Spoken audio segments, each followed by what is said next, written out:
4 minutes.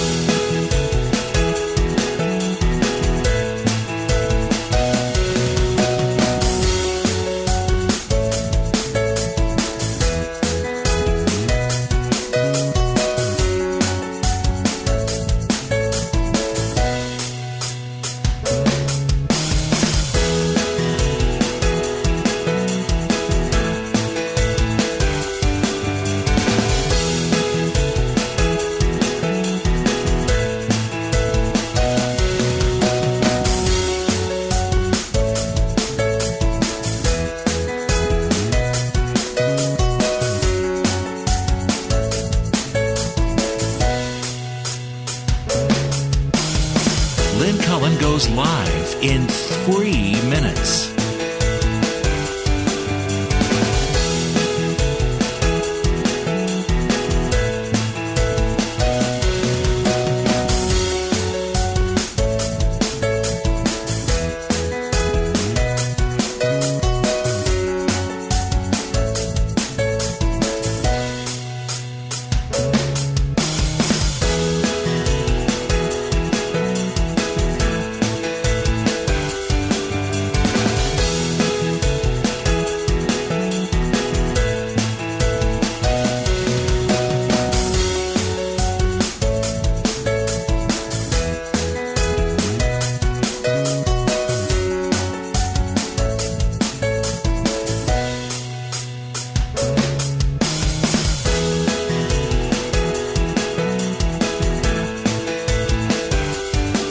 Lynn Cullen goes live in 2 minutes.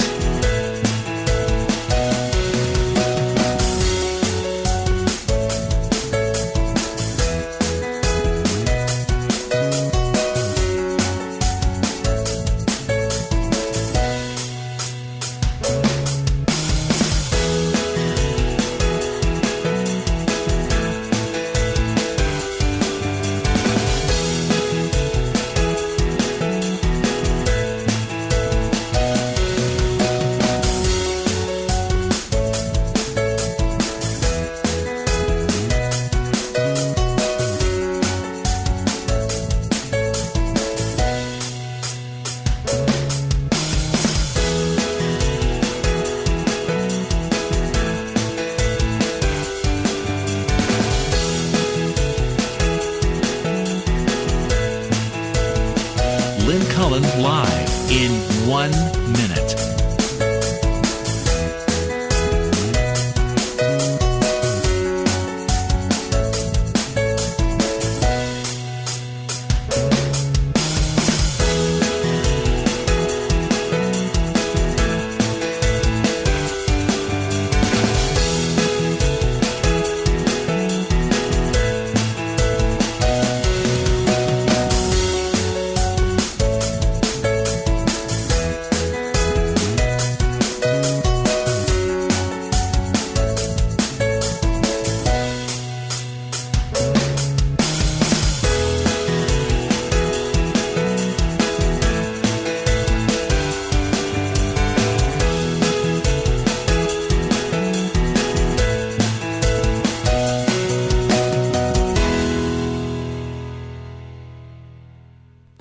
Welcome to Lynn Cullen Live at pghcitypaper.com. Email your questions and comments to Lynn at pghcitypaper.com.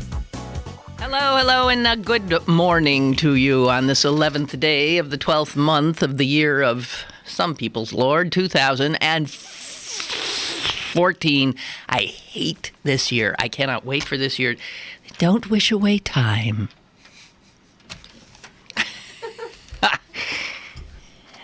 Well, anyway, it's not like I'm wishing away the rest of the year. I'm wishing away I can't wait to see in the rearview mirror. I guess that part of the year which is already in the rearview mirror, so what difference does it make? Hello. Yes, and yet another leaden gray sky to greet you this morning. How many of you are capable of jumping out of your bed and saying, "Oh, thank you for another wonderful day"? I guess there are people who do that. Unbelievable. But they're right. But this is really... I was with a friend last night. They had a great idea. You know how there's like oxygen bars? Are there any here? I think there was an attempt at one here. Where in California, you go in and you suck oxygen. Why would you do that? And then that get you high. If O2 got you high, the world would be a better place.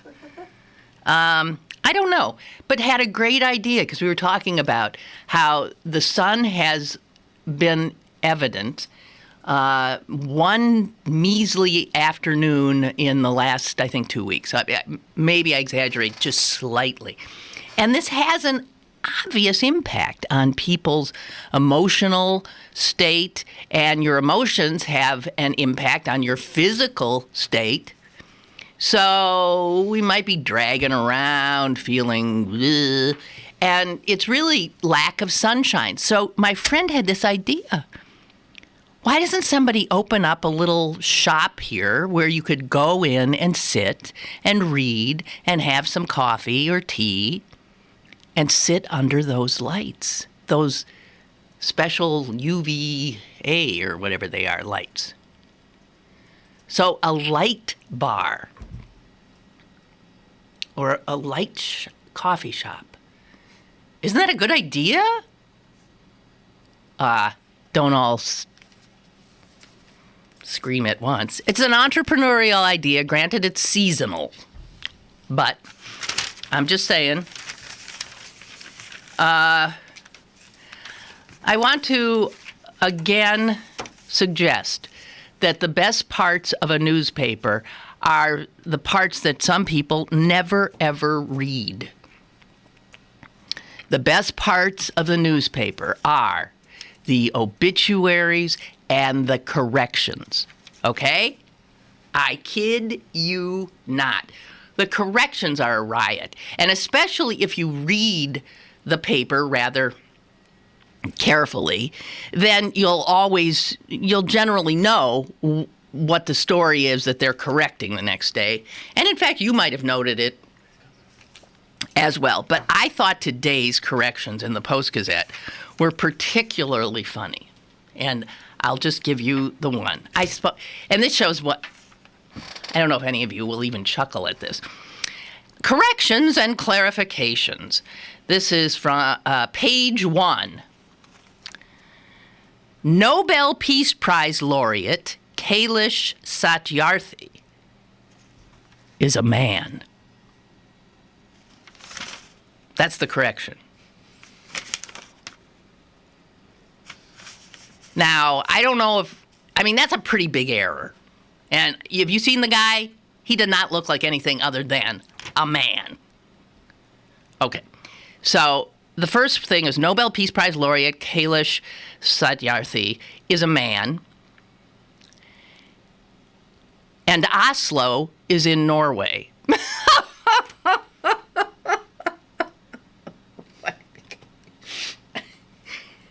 These are sort of like basic things. And so in that page 1 story the day before, quite clearly, oh, look at this. I have 2 emails. Carlo, you'll be so happy to hear this. Subject line on the first email. Holy crap! It works! What we're talking about is today's program is being streamed live on YouTube Live. And this is our trial for YouTube Live. And so far we have 2 rave reviews. Aaron writes, loud and clear, looking and sounding good on the new stream. I can see you. I can even hear you. Well, YouTube might be passing its test here. All right, so anyway, there it is. Oslo is in Norway, and that guy, he was a guy. We are sorry, and we are simply clarifying. Where the hell did they put Oslo? I mean, what would it... I'm telling you, the corrections, very funny. Although I must take exception to people who, and if they complain, I mean, come on. There are times when the corrections are, we misspelled the name of somebody. And, the misspelling is like no big deal. And you're thinking, you mean somebody's reading this and they say, well, that's not how that name is spelled. And so they actually call the paper. I demand a correction. As if anybody gives a damn. Although I do feel sorry for many people, the only time they do get their name in the paper and they're not around to enjoy it is in the obituaries. And in the obituaries, to have your name misspelled that'd be rough. But then again, you wouldn't be around to be upset about it, but your survivors would. Okay. I got a lot of stuff. It comes from all over the place. I am going to try to get through the show today without talking about torture.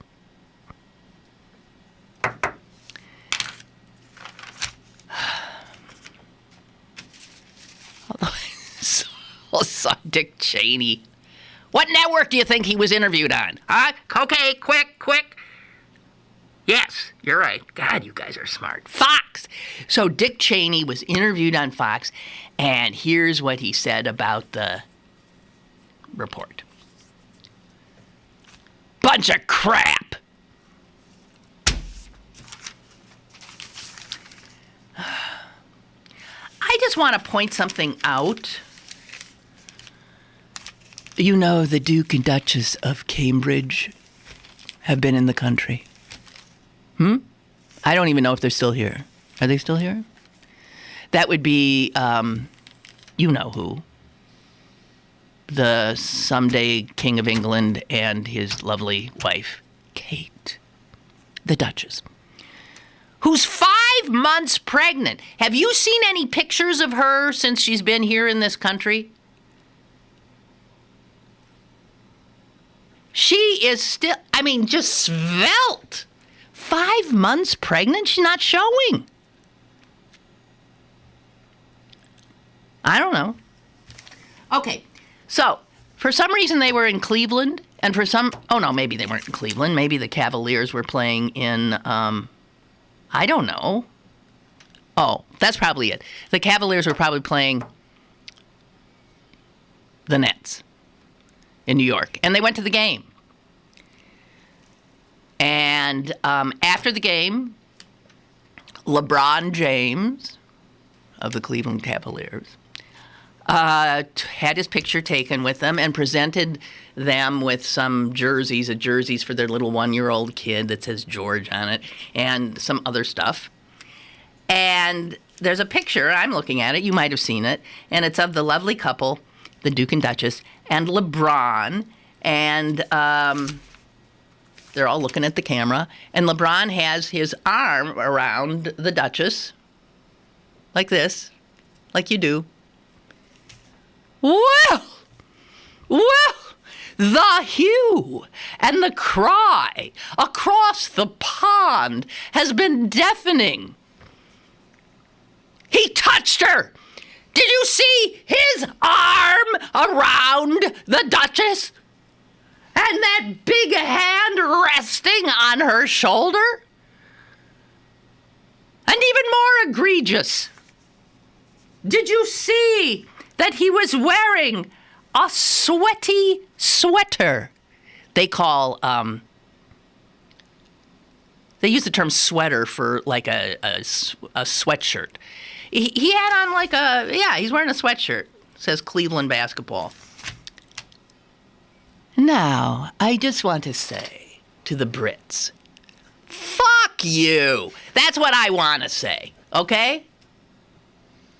Hey, Ray, I hear you giving me kudos here, huh? Fuck you.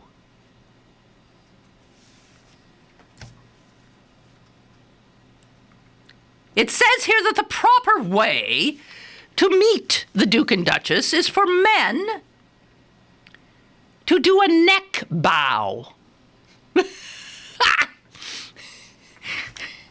That just means like this. And and for women, a small curtsy. Okay, so, hey, Brits, you're in our country. When in Rome, right? We don't get with the royal bull crap about don't touch the Duchess. A commoner touching the Duchess? A sweaty commoner on top of it. Now, what happened is it put me in mind of another kerfuffle like this that had to do with the First Lady, Michelle Obama. When the president and she found themselves in probably London and visited the Queen, the Duke's grandmother, and Michelle apparently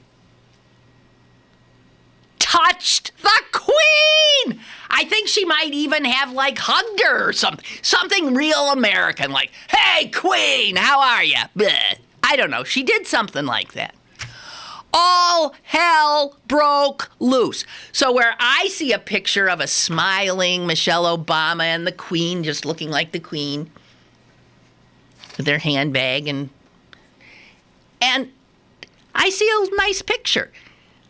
Brits see an egregious violation of the royal person. But here's what occurred to me today when I saw another story on the trouble of LeBron James now doing this. And I wondered if there's anything to it.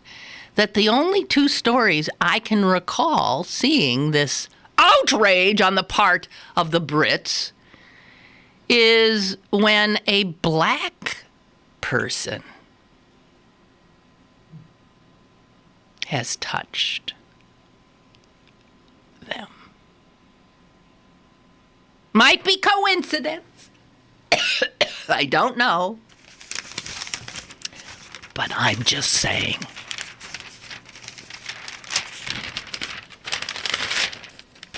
So, what the heck? We have a call? Good, because I'm hacking and coughing. Someone else can talk. Hello, caller. Caller, hello. Hi, I lost the picture. You lost the picture? On our, we didn't. We're looking at it right here. Yes, how would I? I don't know. How would I find it? How would he find it, Carlo? He's asking. Yeah, the picture for Lynn Cullen. I don't get no more pictures now. I just hear voices. You just hear voices? Mm-hmm. What kind of voices? Yeah, what happened? Well, hearing voices is a very bad sign. I know that. All right. Oh, okay. I'm just telling you. Whose voices are you hearing? I'm hearing your voices. My voices. I don't see the picture. Okay. Have you gone to the City Paper website? Yes. Mm-hmm. And you've clicked on the little link to YouTube Live? Yes. Okay. It was on the page, Lynn Cullen Live video stream. You're on the page, Lynn Cullen Live video stream. But as far as seeing the screen like the old days, I can't get the picture, the picture you're sitting there or something. I am sitting here. Yeah, and seeing the gestures, and I don't see anything now. We're not quite okay. You're supposed to click this here, the red text. Okay, go back to the website and make sure you click on the line under the red writing. View the video here. That's what you want to click on. Okay? Okay. Try that. I hope it works. Okay, thank you. Thank you. I appreciate it. And Bye-bye. Bye-bye. Aw, he was a nice man, and I was playing with him. Wasn't nice of me. Ansel writes, because my TV provider gives me a YouTube channel, I'm streaming you on my 46-inch television. Ugh! Ugh! That's too much Lynn Cullen for me. What I like about your switch to YouTube, Ansel writes, is that I can now watch the show wherever I can watch YouTube, and that would be everywhere. Ooh, well, that's good. But so how do we account for the poor guy who can't see me? I think He might have inadvertently clicked on the wrong thing. Well, let's hope we fixed his thing. Well, I'm glad so far everybody's almost liking this, except for the gentleman who's hearing voices.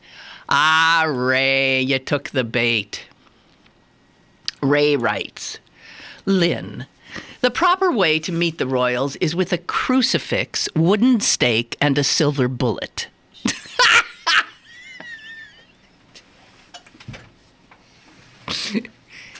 He's just having fun, I swear. They are the worst people in Western civilization. He exaggerates only slightly. You sure they're worse than like Charles Manson? Really? Worse than Ted Cruz? His grandfather, Philip, was a Hitler youth whose sisters all married SS officers.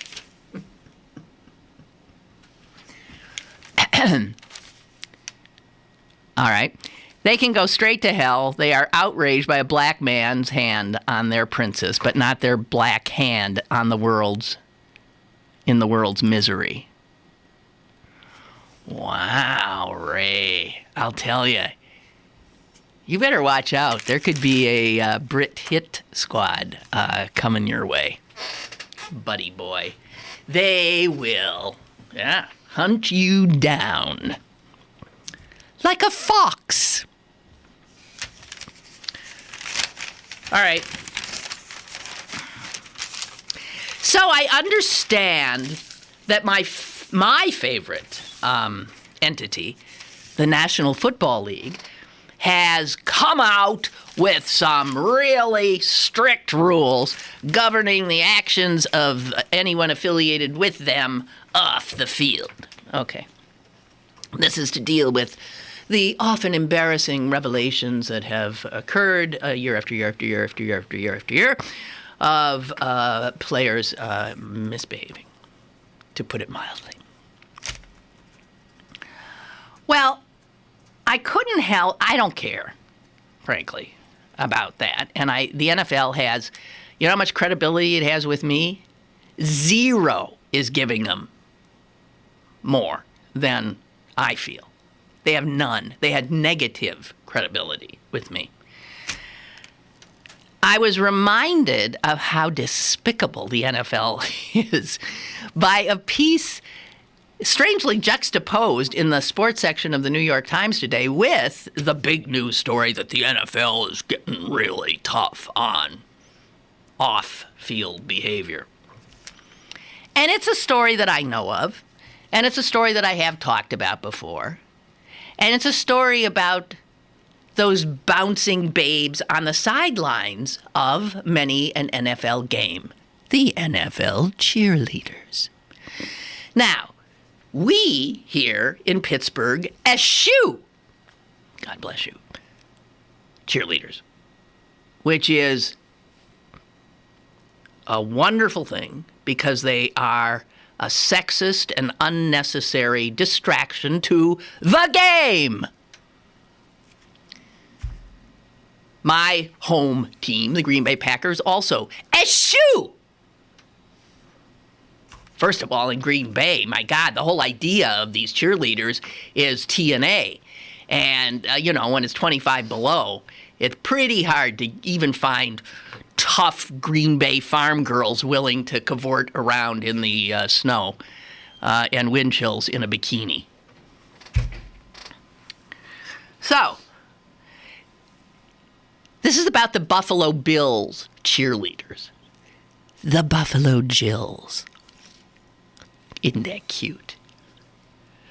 This is a story I know, but this reminded me of it. The NFL is despicable. They're despicable. Okay, 2 of the Jills are suing the Bills and the NFL. And they're suing them because being a cheerleader for the NFL means such outrageous humiliation and servitude that you cannot even begin to believe it. First of all, they're not paid. Or if they are paid, it's under minimum wage. And if they are paid, the Jills are not paid at all. To practice and then to show up for work and to do all the things that they're asked to do, they work like, hundreds and hundreds and hundreds and hundreds of hours during a season. And here's what one of them who's suing made after over 800 hours of work. $140.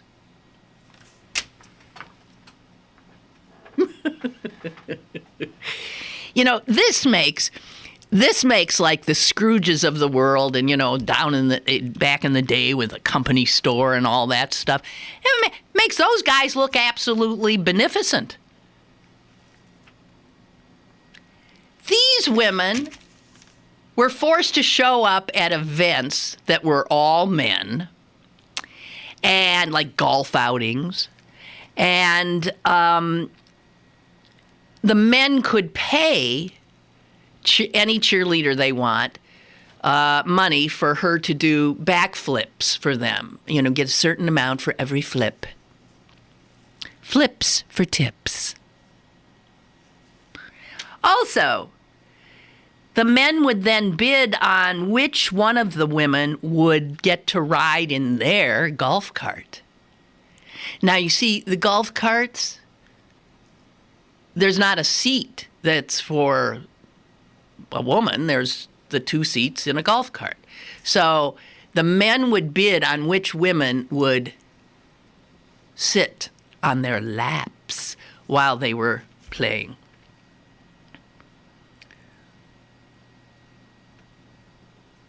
They received not a penny from the Buffalo Bills. The Buffalo Bills, by the way, earned last year over $200 million. Okay.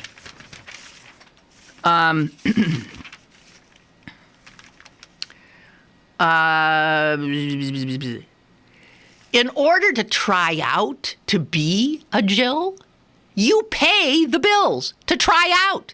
You pay them $50. Then if you make the team, you pay $650 for your uniform.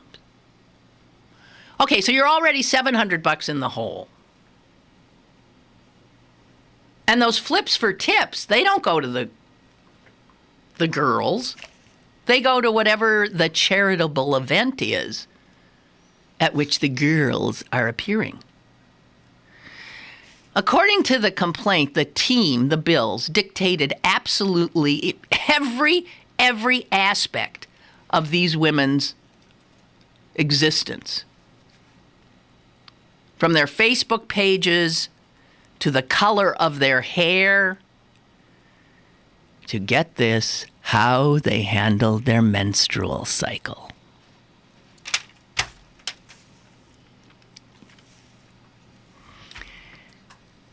The contractor, who's supposed to give the Bills, credibility when they say, hey, they don't work for us.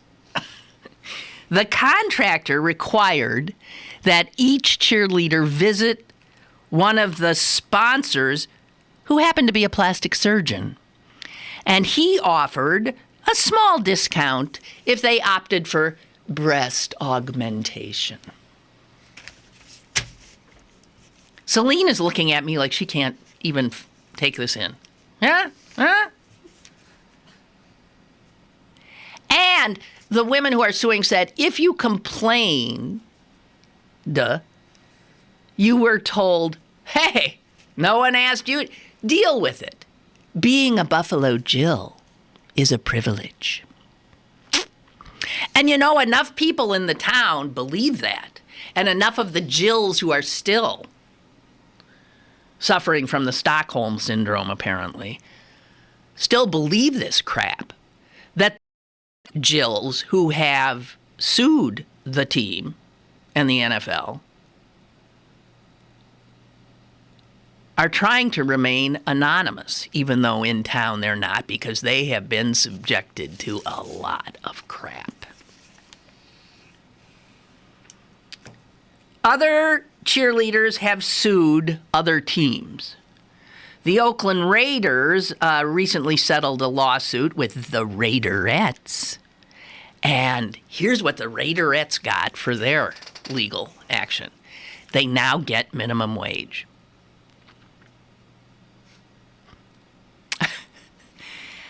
The Bengals have been sued. The Tampa Bay Buccaneers have been sued. The Jets have been sued. The Bills case, however, stands out as the only one of these teams that insists that its cheerleaders do their thing for absolutely nothing. And it's not like there's cash flow problems. As a matter of fact, they have new owners, the Bills, Terry and Kim Pegula, who, guess what, made their fortune in, you'll love this, fracking. So these nouveau riche fracking characters had so much money lying around that they thought, what the hell are we going to do? I know, let's buy an NFL team. So they bought the Buffalo Bills for $1.5 billion. That is the highest price ever for an NFL franchise. And it's hardly a stellar franchise. So when these two sued, you know what they did? You know what the Bills did? They got rid of the cheerleaders. They said, fuck this, we're not going to pay a minimum wage. And they got rid of all of them. They suspended the entire team for the season. The Bills said that while they appreciated the ancillary service that the cheerleaders provided through a third-party vendor, it said their allegations is an attempt to give the impression that our organization, the Buffalo Bills, employs cheerleaders. We do not. Who are you going to believe, us or your lying eyes? When Roger Goodell was asked about this, he said the following: I have no knowledge. I have no knowledge of the Jill selection, training, compensation, and or pay practices. To hear that again, press 2.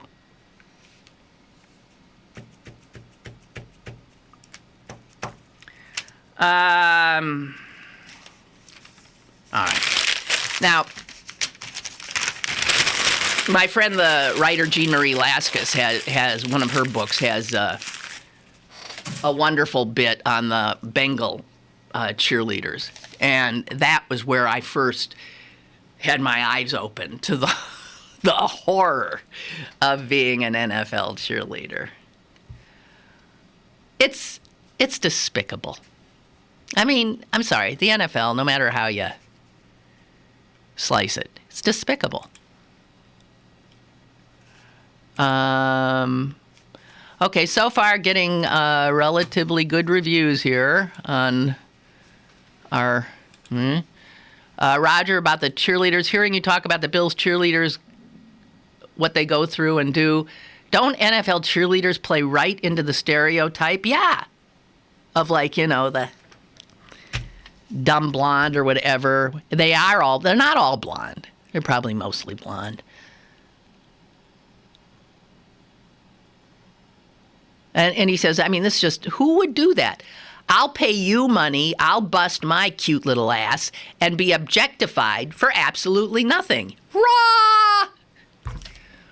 I mean, it does. You wonder, the women that do this, what is with them?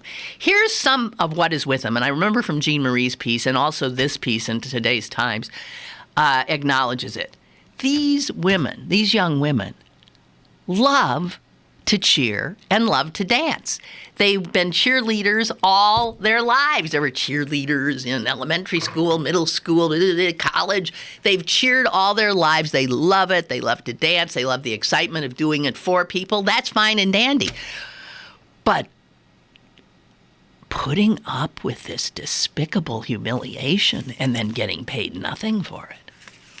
Wow. I'm telling you, the NFL is as despicable an organization as exists. It truly is. Even though, I mean, we love our Steelers, we love our Roonies. I love my Green Bay Packers too. The NFL is evil. Okay, I have another thing. I have this weird thing I read in the Wall Street Journal about one of the cases that the Supreme Court agreed to hear. Now, you know, the odds of you ever getting a case before the Supreme Court of the United States is next to nil. I mean, they don't even, you can tell from, how many decisions you're aware of that come down during a year. They don't. They pick and choose very carefully. So I was blown away by this story. There's a guy, supposedly, his name is Bobby Chen. And he lived in a dump in Baltimore. It was a dump, but it was his house, and he had paid $900. Can you imagine?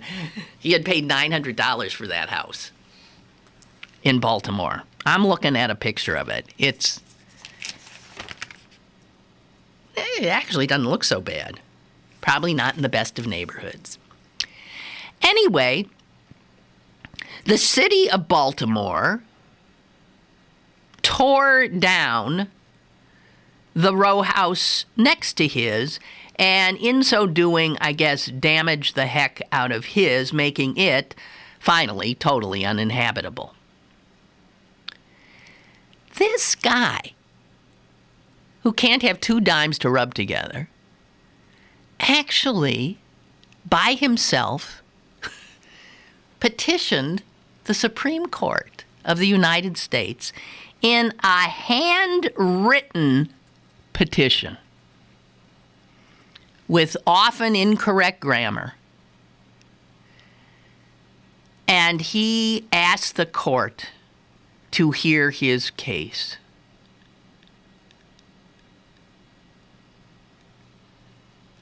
Unbelievably, last month, the Supreme Court of the United States said they will hear Bobby Chen's case. He does not have a lawyer. He does not have a cent. And in fact, when he wrote the court, he asked if he could please not have to pay the $300 fee that you apparently have to pay the court for shipping and handling or something. He said, I can't. I have no money. And somehow, out of the thousands of carefully, you could imagine what these petitions to the court look like, his not only catches the eye of someone on that court, but the court agrees. More than one justice says, let's hear this. I mean, obviously they see some kind of legal issue here that they would not mind getting into. The city of Baltimore is the plaintiff here. Here's the problem. Mr. Chen's first, he has to do. What does he have to do? He has to put a brief in. Is due, what's the date? In 11 days. On December 22nd, he has to have his first thing in. Guess what? No one can find him. He has disappeared off the face of the earth. He is not at that Baltimore row house. He supposedly moved somewhere to New York. the address he had in New York. He is not there. Nobody knows where he is. Now, lots of people with the capacity to hunt people down have been looking for him, like the Wall Street Journal. They can't find him. Also looking for him are pretty damn good lawyers who want to represent him in this case for nothing. They want to represent him, so they're looking. Because it's a big feather in your cap to argue a case before the Supreme Court. And here's this opportunity. No one knows where Bobby Chen is. Is that weird or what? We have a call. Hey, Lynn, it's Mike from D.C. Oh, I was hoping it was Bobby Chen. Well, I don't say this lightly, but you are so naive. There's only one reason they're accepting this case. And it's because they know that their image is in the toilet. And by taking a case like this, they'll look like the group who's fighting for the small guy. This is total marketing to make this court look good. I'm either naive or you are too cynical. I'm naive. Which is more likely to be the case? Oh, come on.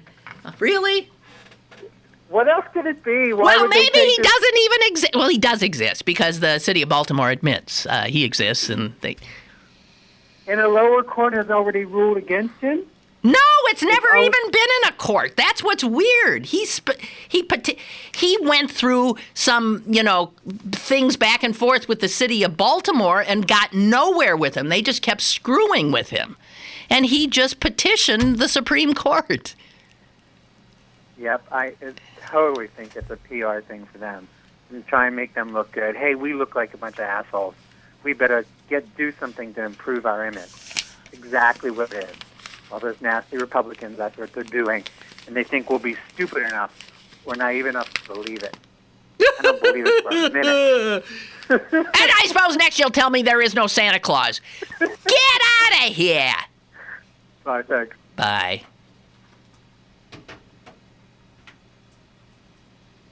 Dang it.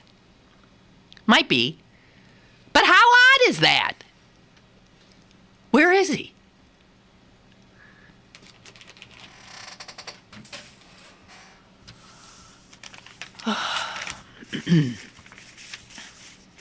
Okay.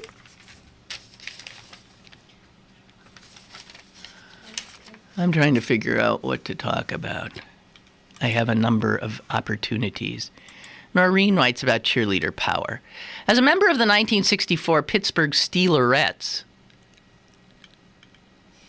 you forgot to put in the adjective in front of that. The now defunct Pittsburgh Steelerettes. Yes, there was a Pittsburgh Steelerettes, 1964, and Noreen was a member. Here's what this is 1964. It's like the Victorian era. Okay. You were told to wear a black leotard, black short skirt, and black tennis shoes. That's it. Needless to say, we were not happy with this chorus girl look. We had a new dance coach, and this was the look she wanted us to have. It lasted 3 games, and the girls decided that this is not the image we wanted to portray. Well, what image did you want to portray? What's wrong with black? See, I mean, now black leotards, a black short skirt, and black tennis shoes sounds positively demure. Doesn't it?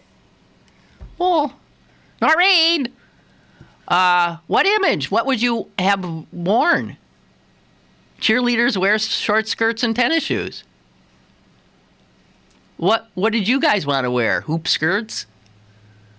I don't get it. We decided that we didn't like the outfits and the dance instructor, and somehow we got her to leave, and we changed our outfits to a more demure corduroy jumper and white tennis shoes and socks. Well, that was what made you go belly up. You did not understand what the purpose of cheerleaders was. Are. T and A, dear. if you don't show it. Jumpers? Well, I guess if there were, Noreen, for all the pedophiles in the stadium, they got off on it. They did they did. The Rooneys fired us in 1969. So you guys you lasted 5 years. Mr. Rooney, that's the old guy with the cigar, Art, never liked the cheerleaders. But we lasted, 10 years, from 1961 to 69. That's not 10 years. That's 8 years. Maybe 9. Okay, and you were there in 64. Okay. No, you can see what cheerleaders are supposed to do and be, and it has nothing to do with anything other than boobs and the whatchamahookies, the Jills. They used to have to perform jumping jacks for their supervisors, and they were doing it only so that they could see if anything was jiggling. Now, what wasn't clear in the article was, is that good if it was jiggling, or was that bad? And I have the impression that it was bad, unless, of course, it was your augmented breasts that were bouncing around. But I have a feeling, a little bit of gelatinous action on your thighs was not considered to pass muster. Oh, God, I don't know. Oh, so listen to what happened to me last night. This was weird. I had a ticket or two to a preview showing of a movie that opens on Christmas Day. And it's a musical. And it is directed and produced by Pittsburgher Peter? It doesn't sound right. I'm blanking on his name. Marshall. His last name's Marshall. Peter isn't right. Peter Marshall was somebody else. Academy Award winning, Rob. Got it. Rob Marshall. His dad taught at CMU. His dad used to be on the treadmill next to me at a place where I worked out for a while. Really nice people. And their two kids, Rob and his sister, I think might be his twin. I mean, they got more Tonys, Academy Awards. I mean, she's a major choreographer and anything. So anyway, they're really big. And Steeltown Entertainment, which does a lot of the movie-making stuff in town, offered me some freebie tickets. And so I went with some friends. And I must say, I was not expecting, it's Into the Woods. And I had never seen that musical before. And I must say, it's a Stephen Sondheim musical. I must say, I think it's very clever. And this was very well done, even though it's not necessarily my cup of tea. And I see that it's already gotten Best Picture nominations for the SAG Awards and for some other things. So it's supposed to be a contender in some respects. So anyway, I can't understand why it's taking so long to get into the theater. There's like a line. I mean, this is after you have a ticket, you've shown your ticket, you've been signed in. Yes, we have you on our list, in you go.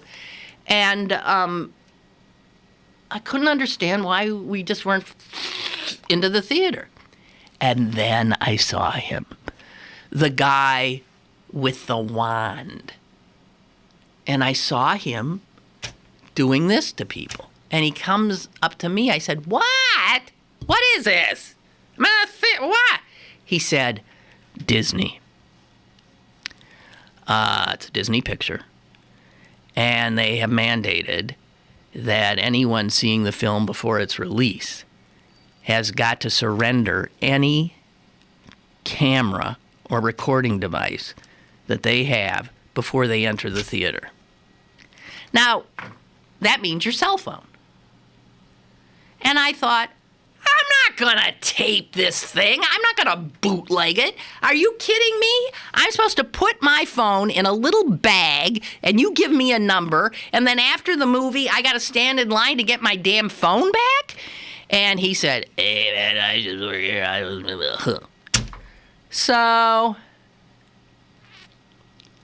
I kept watching them do this. Everybody was very dutifully, sheepishly handing them their phones over. And I thought, he ain't getting my phone. And I saw how they were doing the and I figured out where to get my phone. They were doing your purses. They were doing purses, and then they were going up one side and down the other. And so I stuck my cell phone down the back of my underpants.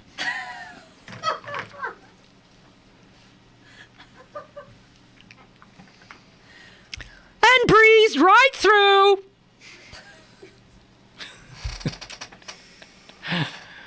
Oh, dear. 5 years in prison for you. Yeah, I know. And if anybody wants a bootleg version of Into the Woods, I'll be selling them on the corner over here at Smithfield and 7th, starting at noon. Okay, Roger writes, in Stupid Crazy Love, Ryan Gosling said it best when he told Steve Carell, men won the sex war when women started thinking pole dancing was exercise.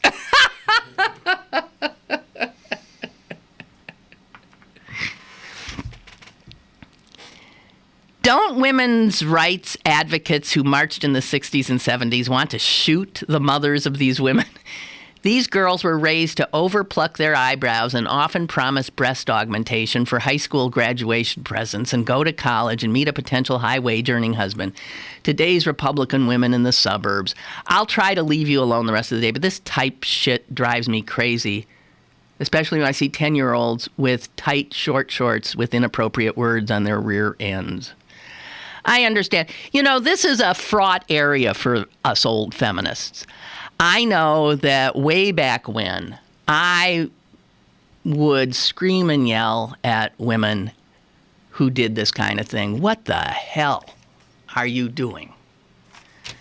You're totally objectifying yourself. You're totally... And what they would fire back at me, and believe me, I finally just said, okay, I'm out of here, was that, hey, I thought the whole feminist movement was about women get to make their own choices.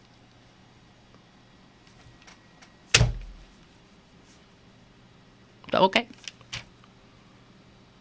You want to be a corporate lawyer? You want to be a pole dancer? Whatever.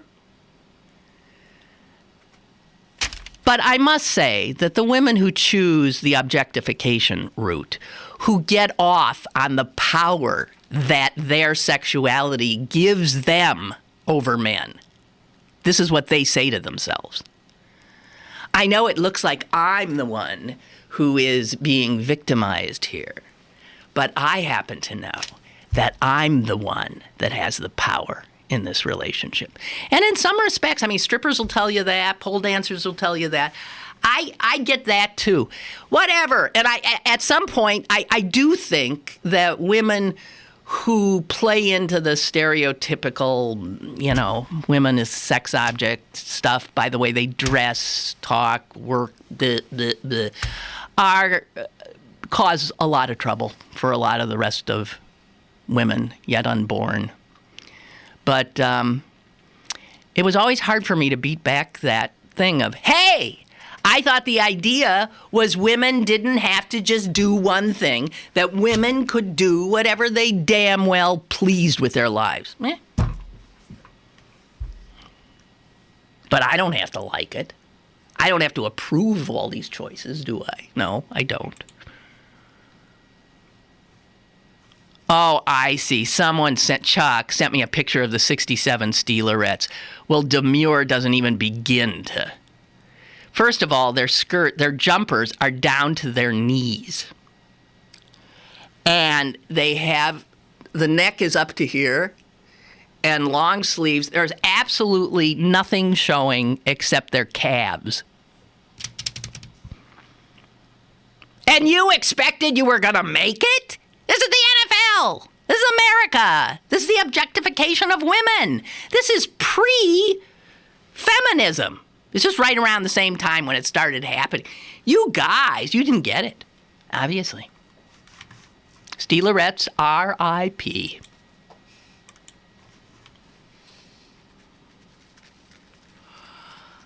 Oh, okay. So sort of on topic. Yesterday, there was an op-ed piece in the Post-Gazette written by a young woman who is a junior at Winchester Thurston, one of the private schools. And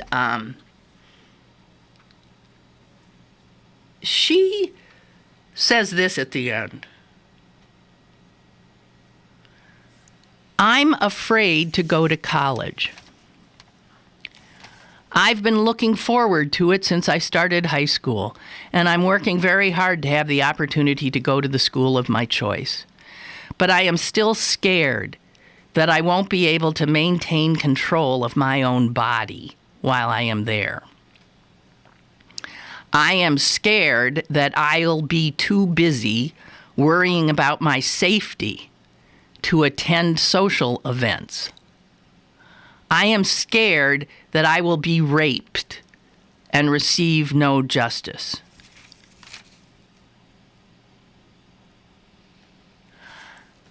Now, this is probably a 17-year-old girl, and I don't want to, I just want to say,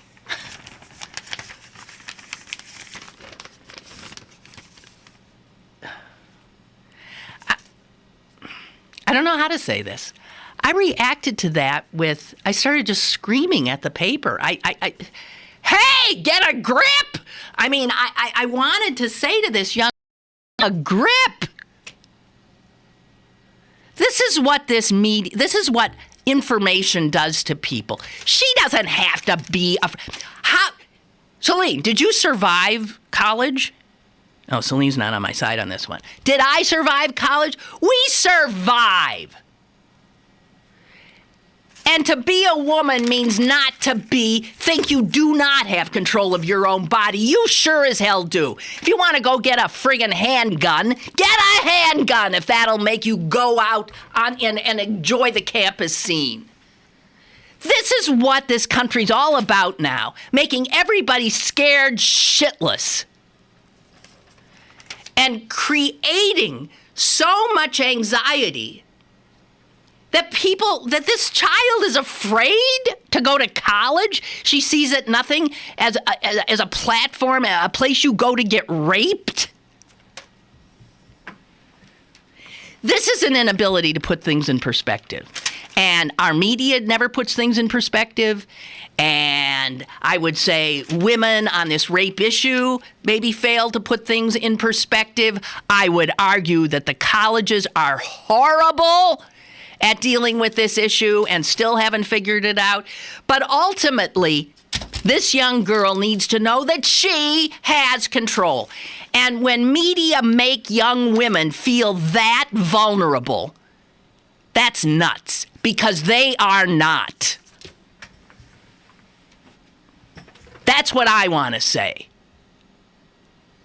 We are raising generation after generation of scaredy cats, people that are so overwhelmed by all of these mountains we create out of not necessarily molehills, but if there is an issue, and yes, women are raped, women are sexually assaulted, that's been happening since Adam and fucking Eve. It is being alive. Deal with it. I hate this kind of thing. This making young girls into scared children. This is not empowering our girls. When feminism does not empower women, it ain't any feminism I recognize. This girl feels that. I can't believe she's being serious. I really can't believe she's being serious. And if she is serious, she needs help. Just dealing with odds, reality. understanding that she does have control. I don't know. I'm sure most people don't agree with me here. I always get myself in trouble on this issue. But I hate the way currently this thing has become something, this whole sexual correctness thing has made women, again, into like little, who have to be protected all the time. Fuck that! We can protect ourselves. We should feel that way. I don't know. I'm emotional on the subject.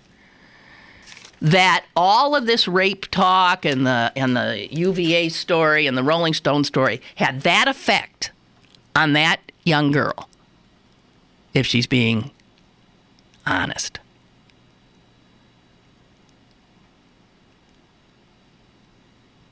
It just blows my mind.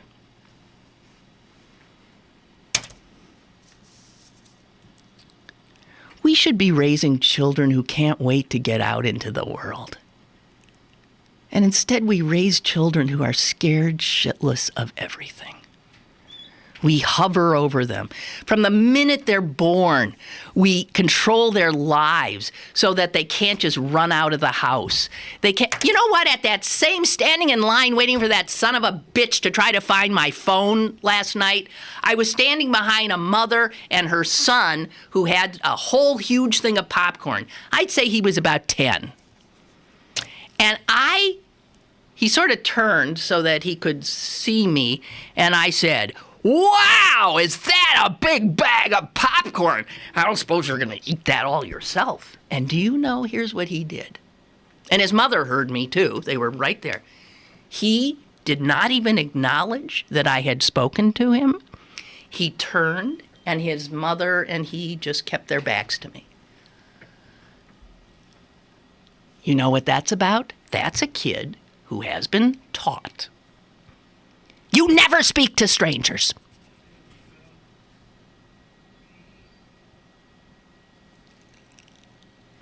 It's the same kind, it's like zero tolerance shit.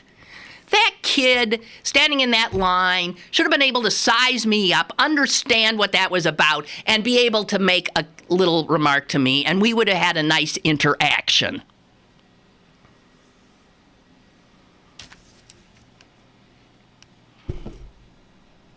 I don't know. You know what?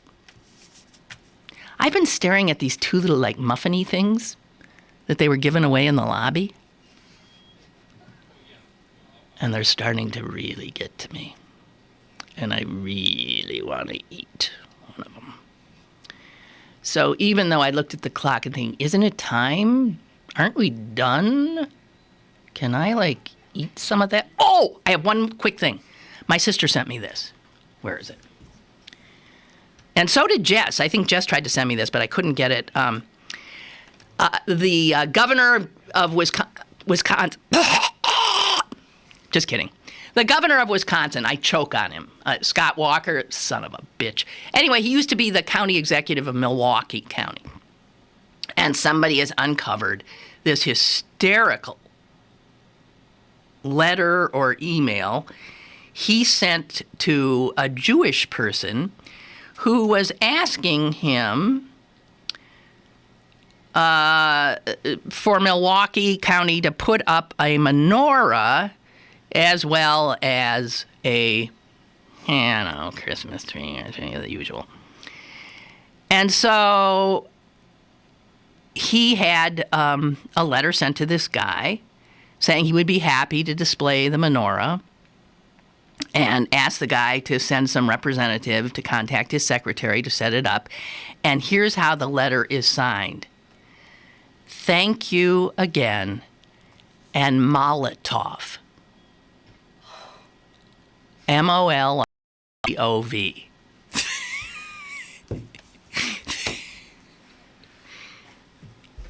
Now, maybe you can blame that on spell check, but I don't know. Molotov. That is like an incendiary device. That is, will blow your fucking brains out. I'm going to get a bunch of alcohol and stick a rag in it. I'm going to light it, and Molotov. And, when you live in Wisconsin, I mean, there's not a lot of Jews there, but still. Molotov? I think what he was going for is, and even that doesn't make any sense, Mazel Tov. Mazel Tov means good fortune. Tov is good. Mazel, good stuff. Mazel Tov. It's what Jews would say what would you say Mazel Tov at the end of Call My Secretary to set up the menorah? Mazel Tov. Molotov, Mazel Tov. None of it makes any sense at all. I suppose he was just trying to show his Jewish cred. But that's good. Okay, now, time for me to scarf up or down, I'm not sure which, one of these things. And thank you so very much for joining me on this day. And I think our trial with YouTube Live went pretty dang well. And maybe it'll even be there. It won't be there tomorrow yet. Unless she's comfortable with it. Yeah. I think it'll be there tomorrow. And if not, it'll be there Monday for sure. Okay? So, have a great one. Bye.